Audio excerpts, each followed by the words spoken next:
오늘은 마태복음 13장 24절부터 43절까지의 말씀을 함께 나누어 보겠습니다. 마태복음 13장 24절부터 43절까지의 말씀입니다. 제가 봉독해 드리겠습니다. 예수께서 그들 앞에 또 비유를 들어 이르시되 천국은 좋은 씨를 제밭에 뿌린 사람과 같으니 사람들이 잘 때에 그 원수가 와서 곡식 가운데 가라지를 덧뿌리고 갔더니 싹이 나고 결실할 때에 가라지도 보이거늘 집 주인의 종들이 와서 말하되 주여 밭에 좋은 씨를 뿌리지 아니하였나이까 그런데 가라지가 어디서 생겼나이까 주인이 이르되 원수가 이렇게 하였구나 종들이 말하되 그러면 우리가 가서 이것을 뽑기를 원하시나이까 주인이 이르되 가만두라 가라지를 뽑다가 곡식까지 뽑을까 염려하노라. 둘 다 추수 때까지 함께 자라게 두라. 추수 때에 내가 추수꾼들에게 말하기를 가라지는 먼저 거두어 불사르게 단으로 묶고 곡식은 모아 내 곡간에 넣으라 하리라. 또 비유를 들어 이르시되 천국은 마치 사람이 자기 밭에 갖다 심은 겨자씨 하나를 같으니 이는 모든 씨보다 작은 것이로되 자란 후에는 풀보다 커서 나무가 되매 공중의 새들이 와서 그 가지에 깃들이느니라. 또 비유로 말씀하시되 천국은 마치 여자가 가루 서말 속에 갖다 넣어 전부 부풀게 한 누룩과 같으니라. 예수께서 이 모든 것을 무리에게 비유로 말씀하시고 비유가 아니면 아무것도 말씀하지 아니하셨으니 이는 선지자를 통하여 말씀하신 바 내가 입을 열어 비유로 말하고 창세부터 감추인 것들을 드러내리라 함을 이루리여 하심이라. 이에 예수께서 무리를 떠나사 집에 들어가시니 제자들이 나아와 이르되 밭의 가라지의 비유를 우리에게 설명하여 주소서. 대답하여 이르시되 좋은 씨를 뿌리는 이는 인자요 밭은 세상이요 좋은 씨는 천국의 아들들이요 가라지는 악한 자의 아들들이요 가라지를 뿌린 원수는 마귀요 추수 때는 세상 끝이요 추수꾼은 천사들이니 그런즉 가라지를 거두어 불에 사르는 것 같이 세상 끝에도 그러하리라. 인자가 그 천사들을 보내리니 그들이 그 나라에서 모든 넘어지게 하는 것과 또 불법을 행하는 자들을 거두어내어 풀무불에 던져 넣으리니 거기서 울며 이를 갈게 되리라. 그때의 의인들은 자기 아버지 나라에서 해와 같이 빛나리라. 귀 있는 자는 들으라. 아멘. 예수님께서는 씨 뿌리는 자의 비유에 이어 오늘 말씀에서는 가라지와 겨자씨, 누룩에 비유하여 천국에 대하여 가르치고 계십니다. 우선 사도 마태는 예수님께서 이와 같은 비유로 가르치시는 것에서 시편 78편 2절에 내가 입을 열어 비유로 말하며 예로부터 감추어졌던 것을 드러내려 하니 라는 말씀을 상기하고 있습니다. 얼핏 보면 이스라엘과 그 역사는 땅 위의 다른 민족과 나라들 그리고 그들의 역사와 별반 다를 것이 없어 보입니다. 하지만 시편 기자는 겉으로 드러나 보이는 이스라엘의 역사 속 깊은 곳에 감추어진 하나님의 뜻을 드러내어 밝히면서 내가 입을 열어 비유로 말하며 창세로부터 감추어졌던 것을 드러내려 한다고 노래했습니다. 그처럼 사도 마태 역시 너무나 평범하고 누구나 경험하는 일상의 모습을 들어 가르치는 예수님의 가르침이 마치 깊이 감추어진 비밀을 드러내듯이 천국의 진리를 드러내고 계신 것임을 깨달았던 것입니다. 더 나아가 시편 78편이 드러내고자 한 이스라엘의 비밀, 곧 천국 역사의 비밀이 지금 예수님의 비유 속에 더욱 온전하게 담겨 있다는 것을 깨달은 것입니다. 정확하게 말하자면 이스라엘이 범죄로 실패하였을 때 다윗을 일으켜 이스라엘을 구하고 돌보게 하신 하나님의 뜻을 밝히고 있는 시편 78편의 내용이 사실은 하나님께서 메시아를 보내어 자기 백성을 죄에서 구하려고 하신 것이며 그 일이 지금 그리스도에게서 온전히 성취되고 있음을 보았던 것입니다. 앞서서 제자들은 씨 뿌리는 자의 비유를 듣고 비유로 가르치시는 이유를 궁금해했습니다. 그것은 곧 마태 역시도 비유로 말씀하시는 이유에 대해 정확히 깨닫지 못했었다는 것을 의미합니다. 그런데 이제 예수님이 승천하시고 이 복음서를 기록할 즈음 사도 마태는 예수님께서 그때 비유로 가르치셨던 것에 이런 깊은 뜻이 담겨 있었구나 하는 것을 깨달을 정도로 영적 깨달음이 깊어졌던 것입니다.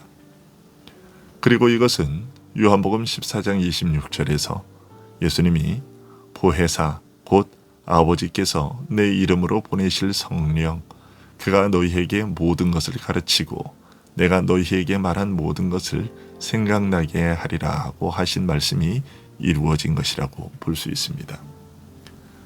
이처럼 예수님께서 비유로 가르치신 것에 함축된 깊은 의미를 밝힌 다음 사도 마태는 가라지 비유에 대한 예수님의 설명을 전하고 있습니다.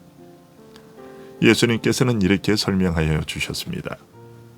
좋은 씨를 뿌리는 자는 예수님이요 밭은 세상이요 좋은 씨는 천국의 아들들이요 가라지는 악한 자의 아들들이요 가라지를 심은 원수는 마귀요 추수 때는 세상 끝이며 추수꾼은 천사들이며 가라지를 거두어 불에 사르는 때가 오는 것처럼 세상 끝에도 예수님께서 천사들을 보내어 불법을 행하는 자들을 거두어 내어 풀무불에 던져 넣을 것이며 의인들은 하나님의 나라에서 해와 같이 빛나게 될 것이라고 하셨습니다.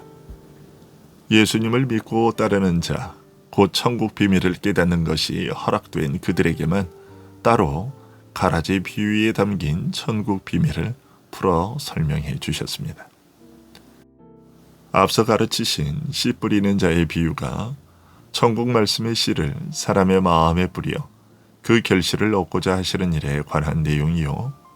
따라서 천국이 말씀의 역사를 통해 사람의 심령에서 싹트고 뿌리 내리며 자라 결실하는 과정을 나타내는 비유였다면 가라지 비유는 천국에 속한 자들을 그에 바친 세상에 뿌려 그것이 자란 후 결실을 추수하고자 하시는 일에 관한 내용인 것입니다.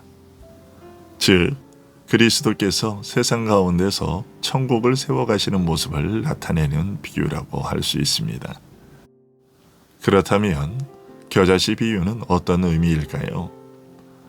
겨자씨 비유 역시 동떨어진 내용이 아니라 앞서 설명된 씨 뿌리는 자의 비유와 가라지 비유와 긴밀한 연관성을 가지고 있습니다.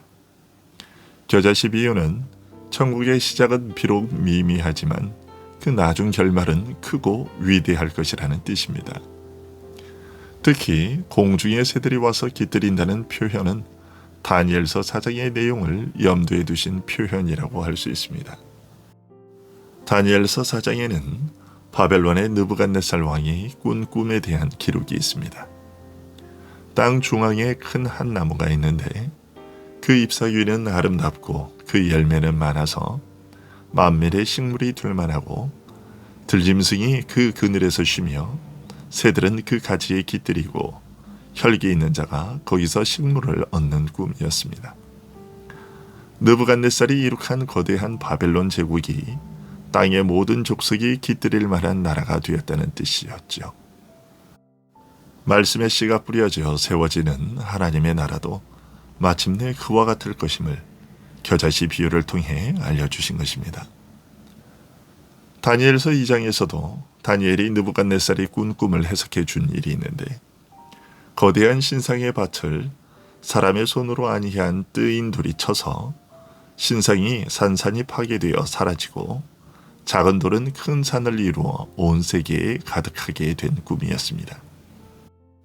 그 꿈 속에 거대한 신상은 앞으로 세상 역사가 어떻게 될 것인지를 나타내는 상징이었고 사람의 손으로 아니한 뜨인 돌은 사람의 손으로 세워지지 아니한 하나님의 나라를 상징하는 것이었습니다.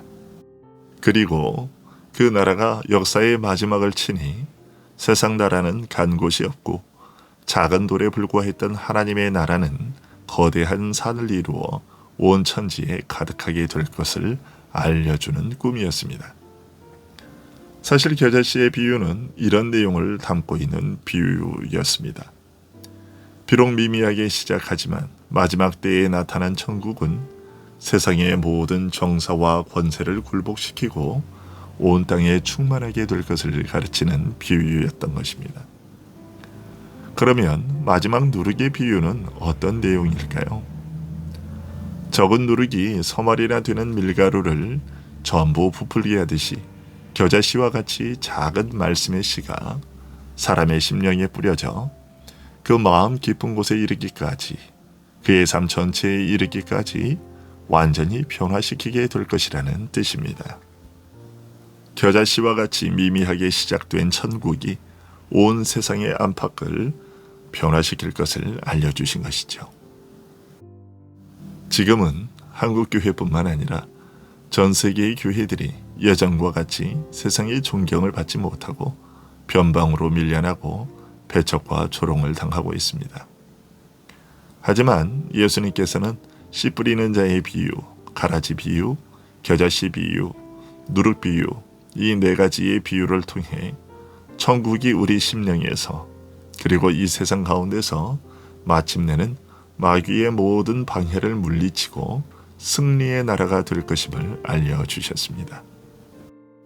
그러니 지금 미미하게 보인다고 해서 거대하고 많은 것을 누리게 해주는 것처럼 보이는 세상에 속하려 하는 유혹을 뿌리치고 계속해서 진리 가운데, 말씀 가운데 가면서 그 말씀들이 우리의 심령 속에서 크게 자라고 많은 열매를 맺을 수 있도록 성령의 도심을 구하며 사는 우리들이 되어야 하겠습니다. 기도하겠습니다.